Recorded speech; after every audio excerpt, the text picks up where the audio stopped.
We have a cottage country up near where I live here in Ontario, and a lot of times you have people who live there all year round, and they end up with a fair amount of time on their hands, and they start doing things they wouldn't otherwise do.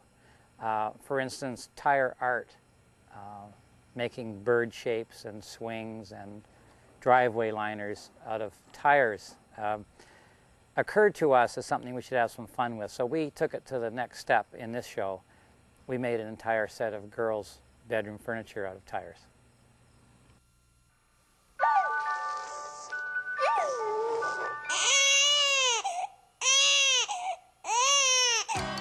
It's the new Red Green Show! And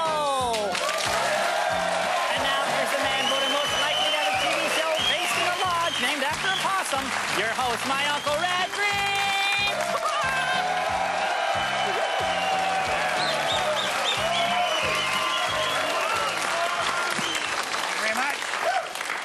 I got no time for yakking this week. We got to get busy on our annual Possum Lodge Father and Son Banquet. Oh, excuse me, Uncle Red, excuse me. Times have changed. I think the Father and Son Banquet should include, you know, like mums and sons and fathers and daughters. All right, that's fair enough, Harold. Okay, let me correct myself. We're having the Possum Lodge Father and Son, father and daughter, mom and son, mom and daughter banquet. Everything except uncles and nephews. The guys are very clear on that. Sorry, Harold.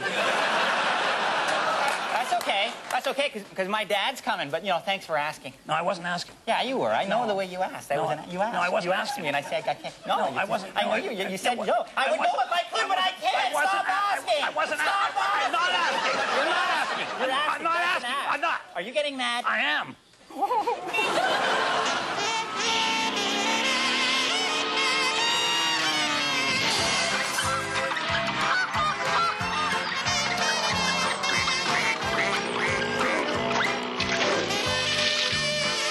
On today's episode, I get a little tired, so I make a bed out of little tires. Segway is my middle name. And Mike gets out of prison long enough to have a game of two on a match with us. And Edgar Montrose shows you the quick way to barbecue. So you're sure, you're positive that your father's coming to the father-son banquet, right, Harold? Yeah, won't that be great, Uncle Red? You know, we could enter races together and walk around, do father and son stuff. Yeah, and you know, maybe he can flash his identification at some people and they'll stop calling you that name. Here's hoping. Boy, so what's this year's theme? Well, the Father and Son Committee had a meeting last night. The Father and Son Committee, who's on that? Me. You're not a father. Well, I'm a son, you know, and around here 50% is a quorum. So we decided to make this year's theme tires. All kinds of tires, Harold. Steel belted, all-weather radials, bias ply, off-road, the whole deal. What can you do with tires at a Father and Son banquet? Just you wait and see. It'll be way better than last year's theme, I'll tell you that. Oh, yeah, big whoop. Salute to engine coolant. That was gross. We were doing okay till we used it for bobbing for apples. Well, Bill's way ahead of us on the tire theme. He decided he was going to make a swing out of tires, so he just right away just picked a tire right out of the pile. Now, he wanted me to pick one out, but I thought he had made kind of a hasty decision there. I decided that it was better off, he'd make a better quality decision if he had maybe just a few more tires to choose from. So, Bill, how about that one or that one or that one or these? How about that? How about these? How about this? How about this one? How about that? How about this here? Here's one, here's one, here's one. How about this? How about this? Oh, excellent choice. Okay, this is the big one. Alrighty, this week's grand prize has been donated by Junior Singleton. A promise to return half the tools he's borrowed from you over the years. Alrighty, Uncle Red, you have 30 seconds to make Mr. Hammer say this word. 30 seconds, and begin. All right, Mike, buddy. Gang member. Close buddy. Cellmate. Someone who talks about stuff. Informer. Stoolie. Squealy. Dead meat. No, I'm thinking someone you can trust. Oh, boy. Prison chaplain. All right, and you can trust him because he's... An ex-con himself.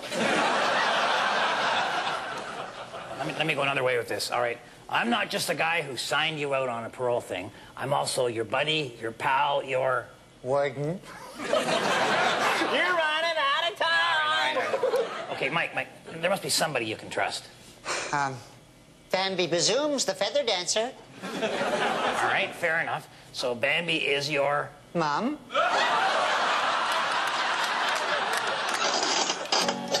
People thought I was line dancing when I jumped up and spun on the chair. So they joined in and did what I did, kicking one foot in the air. We danced in a line out the front door and down by the cedar grove. It turned out I wasn't line dancing at all. I had just stubbed my toe on the stove. All right, it's time for this week's segment of the friendly side of dynamite. Edgar? Okay, Red, this week we're going to show you how to use dynamite for home renovations. Now, the trick here is to get the dynamite into the shape that will fit the job. A lot of guys use the expensive plastic explosives, but they got more money than me. Plus, they got the proper license and permits. So what I do is just crack a stick open, mix it with some hamburger meat. That's TNT instead of MSG, Red. You know, the English got their bangers and mash. Yeah. This is both. Now, I got this door over here that's been sticking, and I need to give it a little attention. Come on with me, Red. All right. Couldn't you just plane a bit off the door or sand some off the frame or something there? Oh, I know I could, but I prefer to blow it to kingdom come and start all over again. I'm fussy that way. Now, you lay your burger into the hinge, and that should be enough to lift right off her pins and blow her halfway across the lake. What are you going to use to set off the charge? Barbecue starter? Ultrasonic waves, Red. This baby sends them out and touches off the dynamite. Looks like your garage door opener, Edgar. Well, today it's a shed door opener.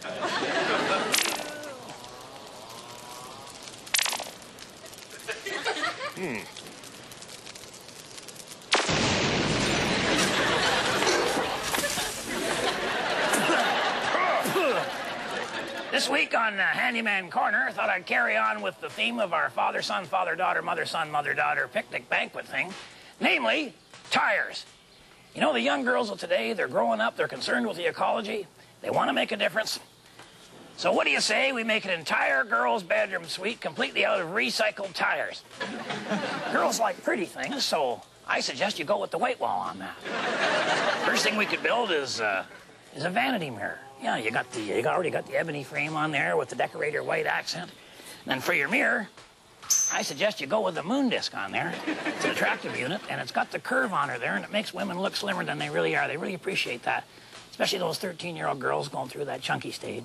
All right, now why don't we build a dresser for the girls' bedroom? For that one, all you do is stack up a whole bunch of tires and then cut a 4-inch hole in each one using a carpet knife. Perfect. Then once you got the holes cut, you want to stick patches on there to cover up the holes, kind of like your little doorways into the different compartments. So I put a wheel disc between every tire, so you got like little shelving in there. When you put the flaps on, you need some kind of a hinge. You can use metal hinges on that. You could glue some fabric on there.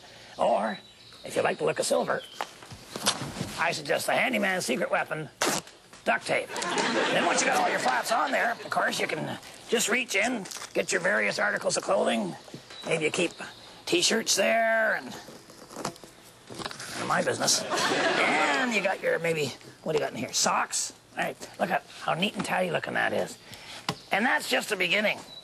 You can also build a very attractive and useful girl's desk. Isn't that a beauty? And how about this is a nice little touch? A beautiful desk lamp. I know you won't believe this, but this is made out of tires. And we can also make ourselves a dandy little girl's bed. What do we use for a mattress? Inner tubes make sense, don't they? Why don't we add a little bit of romance, a little bit of excitement? How about one of those Victorian Renaissance, turn-of-the-century 4-poster beds? Eh? Girls love that kind of stuff. What can we use for the posts?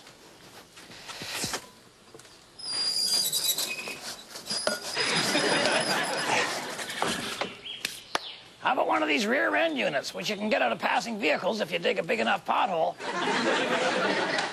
There we go. So now when your teenager gets tired, she can just retire to her tires. Let's see if it's comfortable. Fools rush in where angels fear the tread. Oh, boy. Oh, gosh. Oh, that is beautiful. So remember, if the women don't find you handsome, they should at least find you handy. And to think we made this out of old rear ends. Actually, you can tell. Coming up, Edgar showed you that the explosive business has its ups and downs. I want to talk to all you guys out there, because I know what you're going through. You get up on a Saturday morning, swing open the closet door, and you're face to face with clothes you have never seen before in your life. Men's clothes. So you run over to the bed to see if your wife's having an affair. But no, it's worse than that. She has bought you new clothes. Colored golf shirts. And those jeans they have for fat guys so you can't tell how big their butt really is. Now, ordinarily, you'd never wear clothes like that, but she's also thrown out your old clothes. You know that sweatshirt you got when you were 14 at Camp Capawigga-Mugga-Wedgie? And those jeans you've been wearing for 10 years, even though you got to hang from the ceiling to get your gut into them? Well, I say don't fight it, go along with it, use your head. A guy wearing new clothes can't cut the grass or wash the car or take out the garbage. Remember, I'm pulling for you. We're all in this together.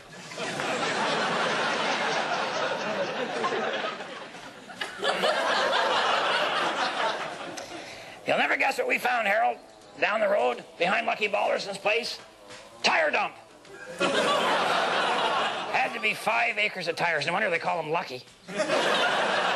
Got enough tires to make a global village. We're going to have the Yokohamas from Japan, Pirellis from Italy, and Frisk tires from Kmart. What's the matter with you there, Harold?